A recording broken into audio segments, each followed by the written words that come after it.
궁극의 자유를 위한 열쇠. 레스터 레븐슨. 4. 사랑은 개인적인 관점을 넘어서는 것이랍니다.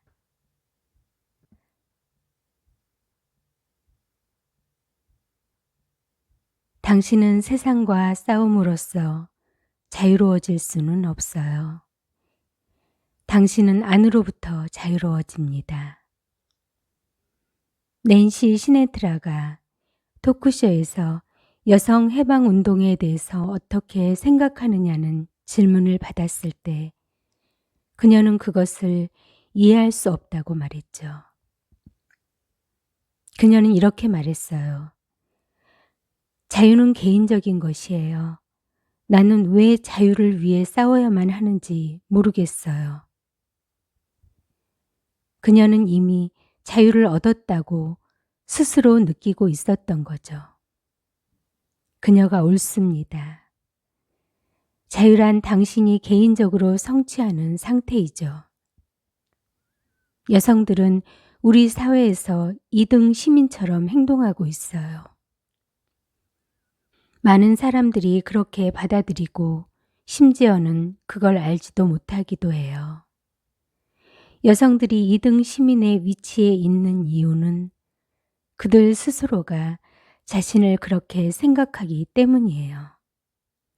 만약 여성들이 자신들의 생각을 바로잡고 스스로를 모든 면에서 남성들과 대등하다고 실제로 생각한다면 그렇게 될 겁니다. 남성들의 타고난 성품은 이성적이고 여성들의 타고난 성품은 감성적이죠. 남성이야말로 이성보다 근원의 자아에 더 가까운 것입니다. 그러므로 여성들이 훨씬 더 근원의 자아에 가까운 것이죠. 예전에 알고 지내던 사업가가 떠오르는군요. 그 양반은 중요한 사업상의 결정을 내리기 전에 그의 고객을 집으로 초대해서 와이프에게 보이고 난 후에야 결정을 내렸어요. 그 양반은 경험으로 부인의 느낌이나 직관이 언제나 옳다는 것을 알고 있었어요. 자기도 그걸 설명하긴 힘들지만 그렇다는 것은 알겠다고 하더군요. 이제 당신도 보다시피 두 개의 서로 다른 본성이 있고 이 때문에 가끔 서로를 이해하기가 힘들어요.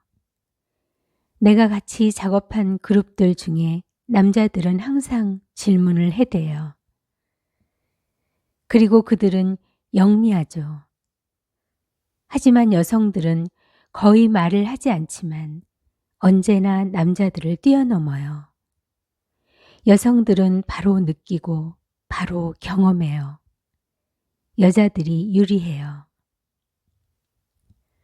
우리가 수많은 생을 경험하면서 어떤 특정한 시기에 우리는 성을 바꿉니다. 예를 들어 나의 경우 마지막 전생에 여자였었지만 지금은 남자로 태어났죠. 내가 남자의 몸을 가졌기 때문에 자연적으로 여자들에게 끌리지만 지난 생으로부터 많은 여성적인 감정들을 가지고 왔어요. 내가 남자의 생을 더 많이 경험할수록 나의 감정은 더욱 남성적으로 되어가겠죠. 당신은 모든 사람들에게서 어느 정도의 동성애 경향을 발견할 수 있어요. 우리가 더 많은 경험을 위해서 성을 바꾸는 것은 자연스러운 것이죠. 나는 또한 갓난아기가 정신적으로 아무것도 모르는 게 아니라는 것을 알았어요. 만약 당신이 갓난아기 시절을 다시 기억할 수 있다면 심지어는 태어나는 날 엄마 아빠가 누구인지 의사가 누구인지도 기억해낼 겁니다. 깨달음을 얻은 후 나는 기억을 거슬러 올라갔고 내가 갓난아기였을 때를 떠올렸어요. 당신은 말은 하지 않았지만 모든 것을 다 알고 있었어요. 당신의 관심은 오직 당신의 욕구를 충족시키는 것뿐이었죠.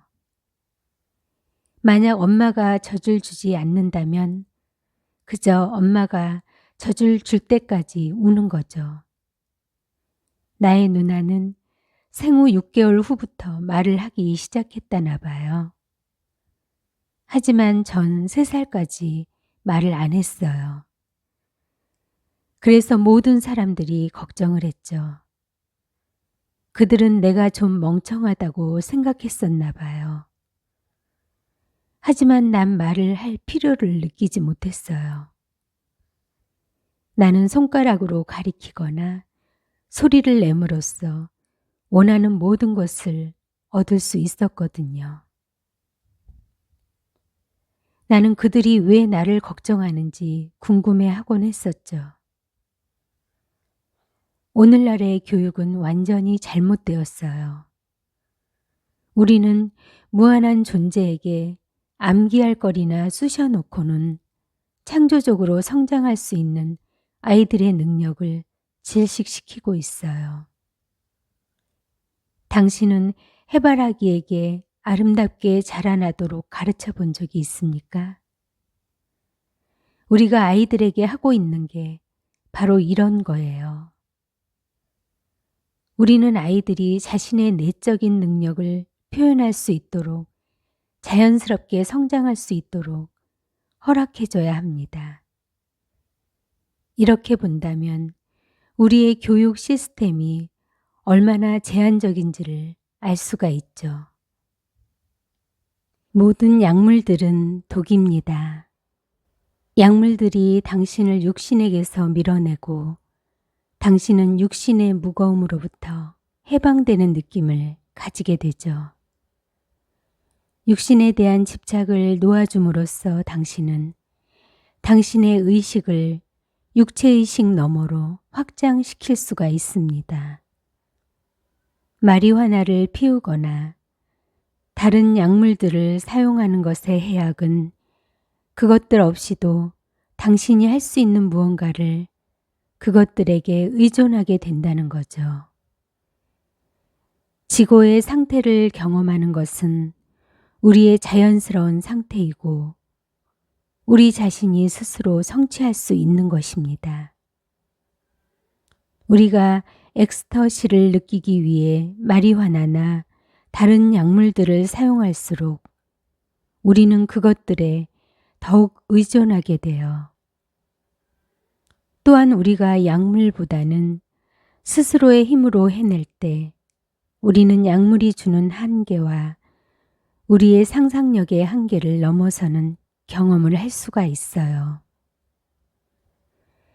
당신은 우리가 약물 없이도 스스로 도약할 수 있는 것에는 한계가 없다는 것을 알게 될 겁니다. 단지 마리화나는 당신이 그것 없이도 스스로의 힘으로 보게 될 것을 미리 흘낏 보게 해준다는 것뿐입니다. 그러나 나는 약물을 사용하는 것을 지지할 생각은 없어요. 당신은 단지 마음을 충분히 고요하게 함으로써 그러한 일별보다 더욱 강렬한 비전을 볼 수가 있어요. 점성술에 대한 자료는 오랜 세월 동안 많은 사람들에 의해서 축적이 되어 왔어요. 그러므로 그게 꽤나 들어맞는 사람들이 많아요. 하지만 나의 견해로는 그 별들이 나에게 영향을 그렇게 미칠 수 있다면 내가 발딛고 있는 이 지구는 얼마나 더 영향을 미치겠어요. 그래요. 내가 살고 있는 이 별이 나에게 미치는 영향이 저기 다른 별들을 다 합친 것보다 훨씬 더 클 거예요. 또 생각해 보세요.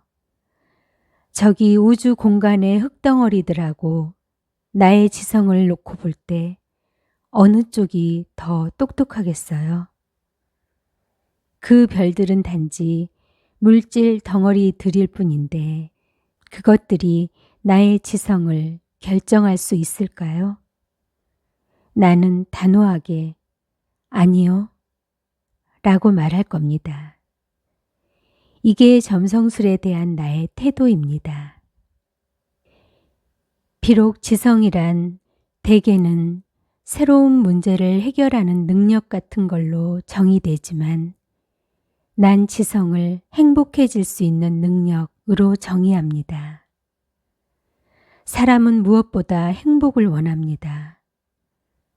지성이란 게 사람이 자신이 가장 원하는 것을 가지는 능력으로 판단되어야 하는 것 아니겠어요?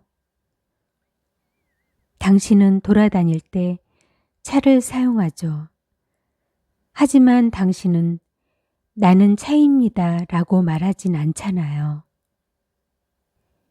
이것처럼 당신의 몸은 가죽 덩어리에 불과해요. 지금 당신은 그것을 타고 다니는 것으로 사용하죠.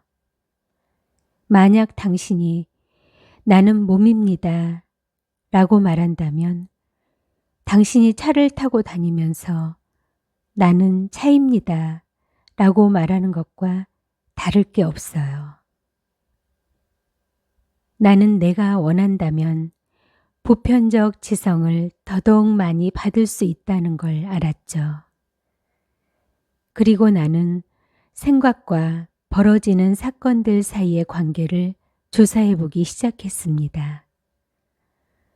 그러자 일어난 모든 일 뒤에는 그 사건 이전에 생각이 있었다는 사실이 드러났습니다. 전에는 그 둘 사이에 있는 시간이라는 요소 때문에 눈이 가려져 그걸 연결시키지 못했던 거죠.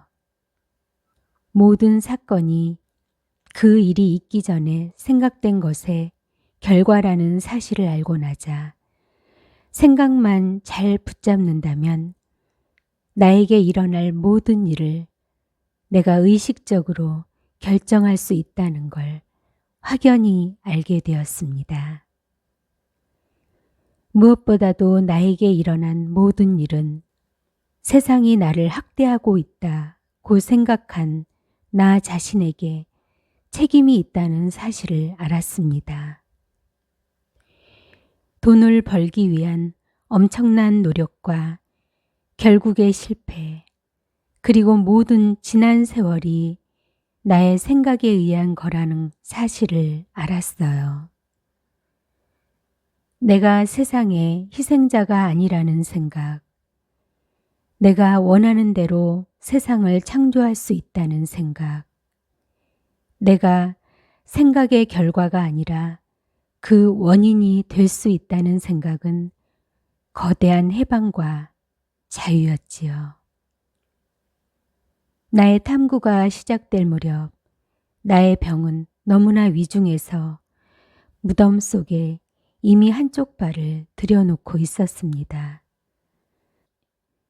그런데 나의 생각이 모든 일을 일으킨다는 걸 알게 되었을 때 나는 즉시 나의 몸을 턱에서 발끝까지 온전한 것으로 여기며 바라보았습니다. 그리고 즉각 나의 몸이 온전하다는 걸 알았습니다. 위궤양에 의한 장의 협착과 손상이 해소되었다는 걸 알았어요. 나의 안에 있는 모든 것들이 완벽하게 돌아가고 있다는 걸 알았지요. 나는 점점 더 큰 자유를 누렸습니다. 일을 해야 한다. 여자를 얻어야 한다. 돈을 벌어야 한다는 무의식적 충동에서 해방되었습니다. 내가 내 운명의 주인이라는 느낌, 나의 환경을 나에게 맞도록 조정할 수 있다는 느낌, 이 새로운 자유가 나의 내면을 너무나 강렬하게 깨우쳐 주어서 이제 나는 어떤 것도 할 필요가 없다는 느낌이 들었어요. 게다가 내가 경험하게 된 새로운 행복은 너무나 컸습니다. 전에는 있으리라고 한 번도 생각해 보지 못했던 기쁨을 경험했어요. 행복이 그토록 크리라고는 꿈에도 생각해 보지 못했어요. 한 인간이 그토록 행복해질 수 있을 줄은 몰랐지요. 나는 계속해서 어떻게 이 기쁨을 확장시킬 수 있을지 더 깊이 파고들었습니다. 나는 내가 가장 원했던 여자와 그 여자와 결혼하기를 내가 가장 바라지 않았던 친구가 결혼하여 서로 즐거워하는 것을 상상했습니다. 나에겐 이것이 최대한 확장된 사랑이었어요. 한 친구와 그녀가 서로 즐거워하는 모습을 진정으로 느낄 수 있을 때까지 그 상상을 계속했어요. 나중에는 나에게 심하게 반대하는 사람과 대화를 할 때 이것을 시험해 보았습니다. 그들이 나를 공격할 때 의식적으로 그들에 대해 가장 큰 사랑을 느끼려 했지요. 그들에 대한 사랑의 기쁨은 너무도 좋았습니다. 그들과 말할 수 있는 기회를 얻은 것에 대해 아낌없는 감사를 표했고 그들은 거기에 감동을 받곤 했지요. 사랑하기 가장 어려운 상황에서 그들을 사랑할 기회를 얻은 것에 대해 가슴 밑바닥에서부터 우러나는 감사를 드렸어요. 나는 나의 적들도 사랑할 수 있게 된 겁니다. 나는 행복의 끝까지 도달하기까지는 사랑 키우기를 멈추지 않으려 했습니다. 그래서 계속 더 높이 올라갔죠. 이보다 더 높을 수 없을 거야 하면서도 계속 더 높이 올라갔어요. 결국 난 행복이 무한히 커질 수 있음을 알게 되었죠. 나는 더 이상 꼼짝도 할 수 없게 되기도 했어요. 너무나 큰 기쁨과 황홀함에 가득 차서 몸을 움직일 수조차 없었어요. 정말 아무것도 할 수 없었죠. 이런 상태가 몇 시간이고 계속되었어요. 계속 더 높이 올라가 나중에는 몸을 다시 작동하도록 만들기 위해서 몇 시간 동안 아래로 내려오는 작업을 해야만 했습니다. 지성과 에너지의 근원에 대해 깊이 명상하면서 그것은 무한한 양으로 사용할 수 있으며 나 자신을 단지 모든 충동과 억압, 집착, 두려움으로부터 자유롭게 할 때 찾아온다는 걸 깨달았습니다. 나는 이 에너지의 유입을 댐으로 막고 있었던 겁니다. 댐은 바로 나의 충동과 두려움이죠. 내가 할 일은 오로지 그 댐의 통나무를 느슨하게 열어주는 것뿐입니다. 그게 바로 내가 했던 일이지요. 마치 댐에서 통나무들을 하나하나 치워내면 물이 흐르듯이 내가 이런 것들을 제거하자 무한한 에너지가 흘러 들어온 겁니다. 통나무를 더 많이 치우면 치울수록 흐름은 더 커지겠지요. 우리가 할 일은 이 통나무들을 치워내서 무한한 힘이 흐르도록 하는 것뿐입니다. 이것을 알고 나자 나의 마음 바로 뒤편에 있던 힘이 전에는 한 번도 흐른 적이 없었던 것처럼 흘러들기 시작했지요. 나의 본질에 대한 깨달음은 때로 너무나 많은 에너지를 쏟아부어 주었고 난 의자에서 공중으로 튀어오르곤 했어요. 그럴 때면 나는 곧바로 현관 밖으로 걸어 나가 걷고 또 걷기 시작했죠. 어쩔 땐 몇 시간씩, 또 어쩔 땐 며칠씩 계속 걸었어요. 나의 몸은 그 많은 에너지를 다 담고 있을 수 없었던 모양입니다. 그래서 걷거나 뛰면서 에너지를 일부분 배출해야만 했죠. 이른 아침 뉴욕의 거리를 쉬지 않고 걷던 기억이 나는군요. 아주 빠른 속도로 걷기만 했어요. 그렇게 걷는 것 외에는 아무것도 할 수 없었지요.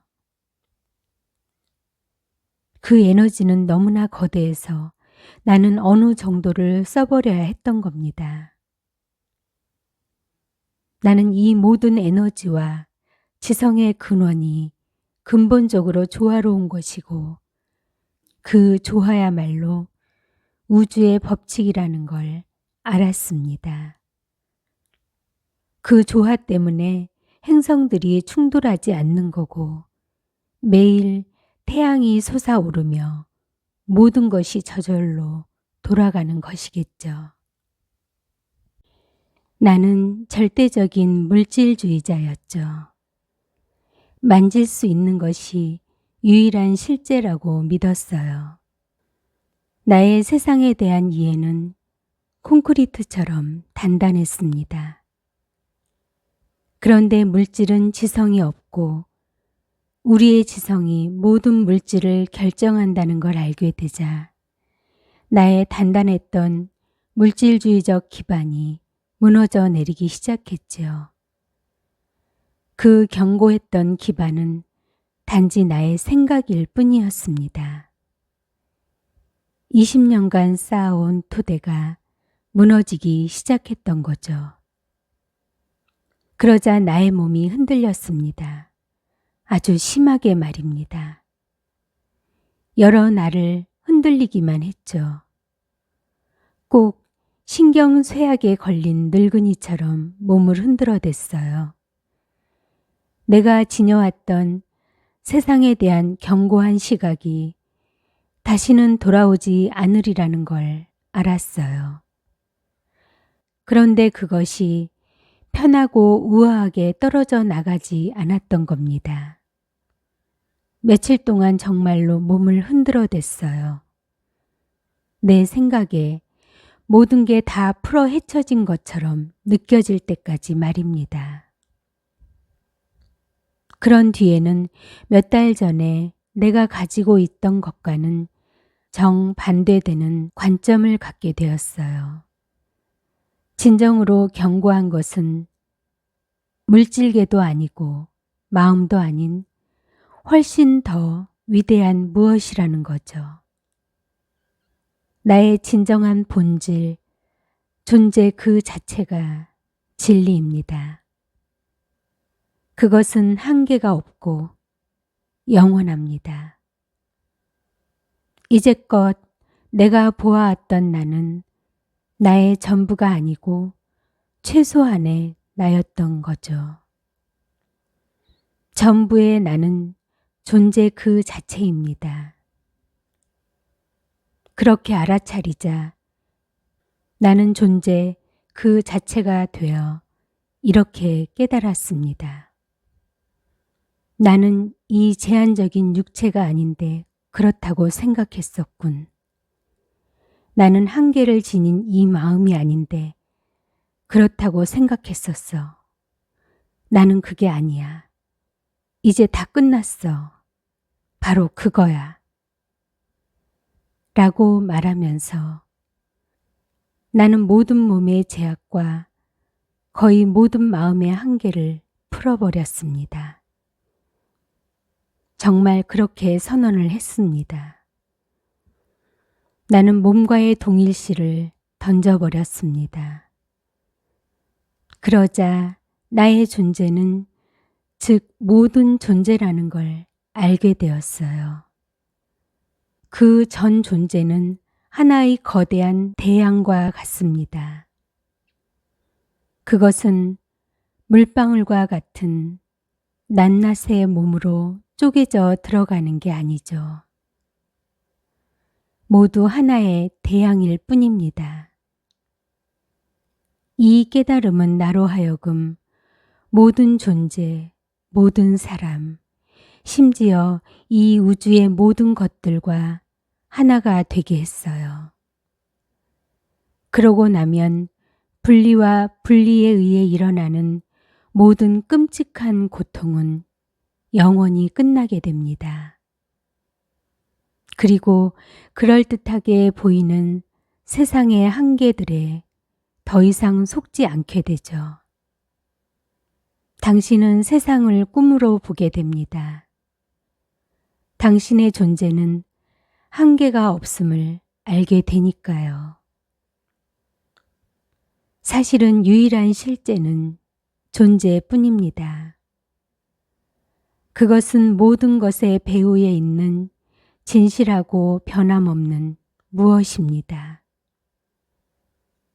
이 깨달음 이전과 이후의 나의 삶은 양극단이었죠. 전에는 극도의 우울함, 비참함과 아픔이었는데 이후로는 믿을 수 없을 만큼 커다란 행복과 평온함으로 바뀌었어요. 내 인생은 너무도 조화롭고 아름다워서 하루 종일 매일매일 모든 것이 완벽한 조화 속에 있습니다. 그는 3개월 만에 완벽한 건강을 얻었으며 그 후로도 40년 이상을 건강하게 살았다. 게다가 그의 삶은 모든 면에서 훨씬 더 좋아졌다. 그는 그가 발견한 행복의 원리를 경제생활에 적용하여 얼마 지나지 않아 억만장자가 되었다. 그 후로는 강연과 명상법 개발을 통해 다른 이들이 마음의 신비를 풀고 풍요를 누리는 것을 돕는데 여생을 바쳤다.